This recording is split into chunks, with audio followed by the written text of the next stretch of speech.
Magandang tanghali mga kababayan. Bibigyan po natin ng reaksyon ang natapos na press conference ng Joint PNP-DILG para ihayag sa publiko na nahuli si Pauline Canada, isa sa mga alalay ni Pastor Kibuloy. Ito ang ay good news. According to DILG and the PNP, they can attribute this to the reward bibigay sa kung sino man ang makakapagsabi ng whereabout or kinaroroonan ng mga fugitives na to. Bago po tayo magpatuloy, ay gusto ko pong pasalamatan again ang aking mga bagong subscribers and followers. Marami pong salamat. Dumarami po ang ating followers. Lumalaki po ang ating maliit na channel. Ako po'y magpapasalamat sa inyo ahead of time. Marami pong salamat sa mga magsusubscribe at magpa-follow. Yun nga, katatapos lang ng press con. Nihayag ng kapulisan na may nahuli sila. Isa sa mga galamay ni Pastor Kibuloy na si Pauline Canada. At alam nyo kung saan nahuli? Nahuli lang siya sa isang subdivision sa Davao City. Itong si Pauline Canada, hindi namundok.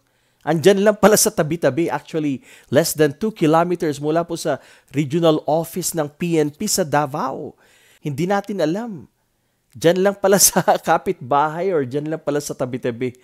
At meron nga pong isang tipster.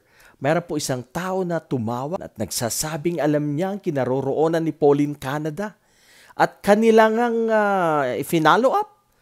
At nagkaroon ng operasyon para huliin tong Pauline Canada at nagtagumpay ang ating kapulisan dyan po sa Davao City.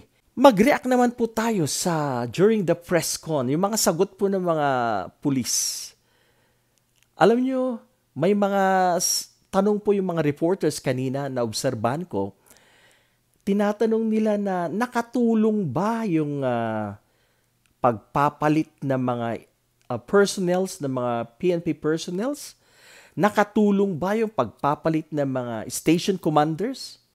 Ang ating PNP Chief Marbil at ganun na rin yung regional commander ng PNP, alam nyo, hindi nila sagutin ng diretso yung mga tanong ng mga reporters. May mga paligoy-ligoy pa sila na hindi daw yun ang talagang rason kung bakit nila nahuli, hindi daw yung pagpapalit or pagro-rotate ng mga tao. Pero para po sa akin mga kababayan, malaking factor yung rotation po or pagpapalit ng mga personnels.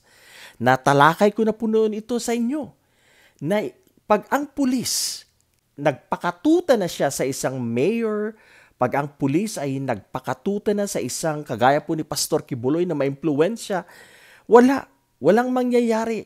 Ang local na kapulisan, kung ito ay nagpakatuta, syempre, i-cover up po nila yan. Hindi po nila ibibigay, hindi po nila isusuko yung taong malapit na sa kanila. Kaya yan po ang hindi maganda pag ang isang police station commander po, hindi maganda na tumatagal po sila sa isang lugar. Dahil dyan po nagkakaroon yung kung saan nadidevelop yung relationship ng LGU at sa PNP chief. Ang LGU officer or yung mayor, nagkakagaanan ng loob at ang PNP chief most likely ay i-cover up niya. Halimbawa kung may pinag-uutos ang national government, pwedeng i-cover up ng nasa baba. Nakikita natin na yung mga dating mga pulis na nakadistino dyan sa Davao ay mga pro-Duterte, mga pro-Kibuloy. Sila po ay yung mga binusog na mga Duterte. Binusog yan ni Pastor Kibuloy. You know, maring pera, di natin alam. Pero malaking kasalanan yan sa sinumpaan ng isang pulis. Dapat hindi sila nagpapagamit. Dapat ang kapulisan hindi tayo magpapagamit. Kung tayo ay na-assign sa isang bayan, dapat na ang ating loyalty ay sa batas, hindi sa mayor, hindi sa nakaupo, hindi sa gobernador, hindi sa congressman, and to uphold the law. Kung sino mang magkasala sa ating nasasakupan, huwag nating pagtakpan. So, dapat ipatupad natin ang batas. So ito po ay para sa lalo po sa mga kapulisan, lalo po sa mga commanders, mga regional directors, huwag tayong magpapakatuta sa mga governor, mga mayor na yan. Talagang even in the past, nangyayari po ito. Na ang mga politikong mga politiko, talagang bubusugin po nila. Bubusugin nila mga police commanders, dahil kung sila po ay gumawa ng isang hindi magandang bagay, papalampasin lang nila. Mga ganyan yan eh. Kaya maganda naman at nagkaroon po ng rotation, pinalitan yung mga tao sa Davao, mga PNP personnels, at nalaman nga po natin nung isang araw lang or kahapon lang na itong si Colonel Patay ay na-relieve, na-reassign sa ibang lugar. Tama po yung hinala natin na meron talaga silang operation na gagawin. So yung pagpapalit ng tao, pwedeng makatulong yan. Natatawa lang ako habang nanonood ako kanina sa presscon na itong mga nasa PNP, hindi nila masagot ng diretsahan, may mga paligoy-ligoy pa sila, sinasabi nilang hindi daw po yun talaga ang intensyon ng pagro-rotate ng mga station commanders. Kahit daw po sa ibang lugar ay talagang niro-rotate nila. Alam nyo, ano lang yun, pautot lang yun, hindi pa ako naniniwala. Ginawa po nila yun dahil gusto po talaga nilang maging malinis ang operasyon, walang magtiktik, walang mag-leak ng information kung kailan, kung saan lulusob ang mga SAF o CIDG. Kaya yun, epektibo. Nahuli si Pauline Canada. Nahuli at ipresenta niya kanina sa presscon. Pinunta na po, she was ship sa Maynila. Andun na po siya sa Maynila. I'm hoping na sana sunod-sunod na ang pagkakahuli ng mga kasamahan ni Pastor Kibuloy, lalo na po sa kanya, pagkakahuli sa kanya. And Secretary Benhur Abalos talagang he promised na talagang tutugisin at huhuliin si Pastor Kibuloy. Yan ang kanyang promisa. At sinabi din niya, siya ay nanawagan na kay Pastor Kibuloy na kung wala talaga siyang kasalanan, sumuko siya, harapin niya sa korte. At in-emphasize din ni Benhur Abalos na ginagawa lang nilang kanilang trabaho. It's a court order. At dapat lang nilang ipatupad ang batas. Ipatupad ang utos ng korte. Yan ang sinasabi niya. So mga kababayan, I think this is a good news. Alam ko na umpisa lang ito. At ito'y sunod-sunod na. Secretary Abalos also mentioned about those people na talagang tumutuligsa about this reward na nasabi nga nila na may reward sa ulo ni Pastor Kibuloy.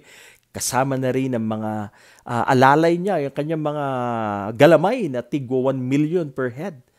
Pinaliwanag ni Secretary Abalos ang tungkol po dito sa mga rewards na maibibigay sa mga sinumang taong makapagbibigay ng kinaroroonan or whereabouts ng mga fugitives na to.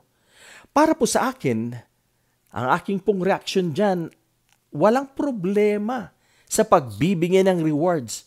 Ito po ay isang tool na makakatulong po sa paghahanap ng mga fugitives, sa paghahanap ng mga taong pinaghahanap ng batas. Kagaya nga po nito. Sabi nila, mula po nung lumabas tong balita na mayroon ng rewards, sunod-sunod na po. They were overwhelmed. Ang dami daw po mga nagte-text, mga nagtatawag, na nagbibigay ng mga hints, nagbibigay ng mga tips para po sa mga pulis. At nakikita ko pong wala talagang problema ito. Ito yung mga taong mga tumutuligsa, ito ay mga malalapit sa kay Kibuloy or mga followers ni Kibuloy or mga DDS, yan lang po. Ganyan lang po kasimple yan. Yung mga taong nagsasalita na ito ay hindi tama. Yung mga pagbibigay ng rewards na yan. Kung sino po yung mga tumutuligsa, ito po yung mga taong ayaw mahuli si Pastor Kibuloy et al. At yung mga kasamahan niya. Para po sa atin, para sa akin, walang mali. There's nothing wrong ang pagbibigay ng reward dahil nakakatulong ito para po mag-participate ang taong bayan. Yan. Kaya alam nyo, sa hirap po ng buhay ngayon, yung 1 million, naku, napakalaking bagay yan. I have no problem. Wala po akong masabi dyan sa pagbibigay ng rewards. Ulitin ko, yung mga naggagawa ng mga comments, nagkikriticize or tumutuligsa sa pagbibigay ng mga rewards, ito po yung mga tao na makakibuloy, ito po yung mga tao na maka-Duterte, DDS. Sila po dahil ayaw nga nilang mahuli si Kibuloy. At ito ay hindi tama. Ayaw nyo maipatupad ang batas. Dapat panugutin si Kibuloy. Dahil may mga aligasyon na siya ay nakagawa ng mga krimen, patong-patong na krimen, kaya dapat lang na ilantad, iharap si Kibuloy sa korte. Doon na siya magpaliwanag. Well, kung talagang malinis siya, doon niya ipaliwanag. He has to prove himself that he is clear. He has to show his evidences. Kung may mga malakas ba siyang ebidensya, na siya ay malinis, gawin niyo sa korte yan.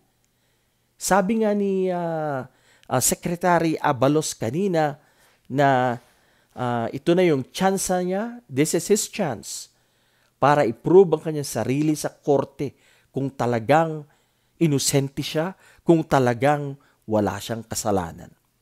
Maganda po, maganda itong balitang ito. At alam kong sunod-sunod na po yan mahuhuli ang mga galamay ni Kibuloy at I'm hoping that one day, maybe tomorrow, baka si Pastor Kibuloy na po ang susunod na ihaharap sa press con. Makikita na po natin na nakaposas ang pinaghahanap na si Pastor Kibuloy. Good job, PNP. Good job, DILG.